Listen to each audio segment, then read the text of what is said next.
Welcome student, বেদাঙ্ক.com এ তোমাদেরকে স্বাগত।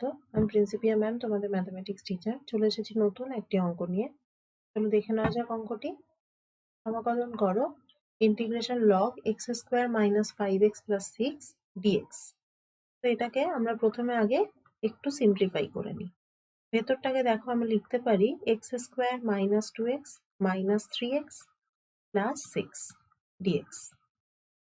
তাহলে এখান থেকে দেখো লেখা যায় এক্স স্কোয়ার, এই এক্স স্কোয়ার মাইনাস 2x আর এখানে 3x প্লাস 6 কে যদি আমরা কমন নিই তাহলে লিখতে পারি দেখো x minus 2 into x minus 3 dx লগের ভেতর। তাহলে এবার আমরা লগের ফর্মুলাতে ভেঙে দিই, log m n is equal to log m plus log n. সেখান থেকে পাবো কত, log x minus 2 plus integration log x minus 3 dx. এখানেও একটা ডিএক্স লিখে ফেললাম। তাহলে এইটার জন্য বাই পার্টস আলাদা করে করতে হবে, এটার জন্য আলাদা করে।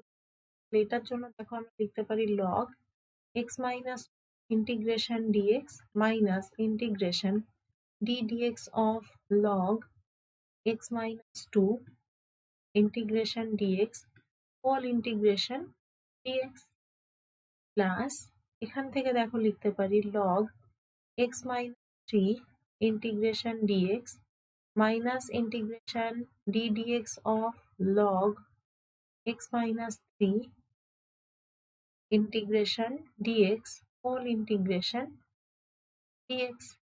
তাহলে এখান থেকে দেখো লেখা যায় x log x minus 2 minus integration dx d dx of log x minus 2 মানে কত, 1 by x minus 2 integration dx মানে x dx প্লাস এখানে দেখো লেখা যায় log x minus 3 integration dx মানে x মাইনাস ইন্টিগ্রেশন একইভাবে এটার জন্য হবে 1 বাই x মাইনাস 3 আর dx এর ইন্টিগ্রেশন x dx। তাহলে এই দুটো থেকে দেখো আমরা লিখতে পারি x log x minus 2 plus x log x minus 3 minus এইটাকে দেখো আমরা সাজিয়ে লিখছি x minus plus 2 by x minus 2 dx minus integration x minus 3 plus 3 by x minus 3 dx। তাহলে এখান থেকে দেখো লেখা যায় x log x minus 2 plus x log x minus 3 minus দেখো x minus 2 কে যদি আমরা ব্রেক করি x minus 2 by x minus মানে 1, তাহলে 1 dx মানে মাইনাস dx আর এখানে দেখো minus 2 integration dx by x minus 2 minus integration এখানে দেখো x মাইনাস 3 আবার ওই একইভাবে ডিভিশন হলে হয় dx minus 3 integration dx by x minus 3।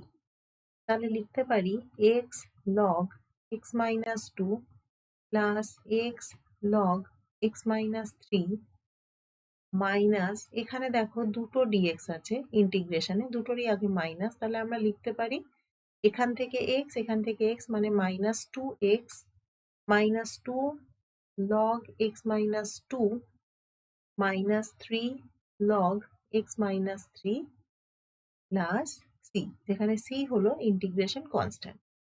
তাহলে এখান থেকে দেখো এই দুটোতে আমরা log x minus 2 কমন নিলে পাই x minus 2, তাহলে লিখলাম x minus 2 log x minus 2 plus এখান থেকে দেখো লেখা যায় x minus 3 log x minus 3 minus 2x plus c, যেখানে c টাকে আমরা কি বলবো, ইন্টিগ্রেশন কনস্ট্যান্ট হয়ে গেল। থ্যাংক ইউ ফর ওয়াচিং বেদাঙ্ক.com। আরো নতুন নতুন অঙ্কের সমাধান পেতে অবশ্যই বেদাঙ্ক.com ব্রাউজ করো।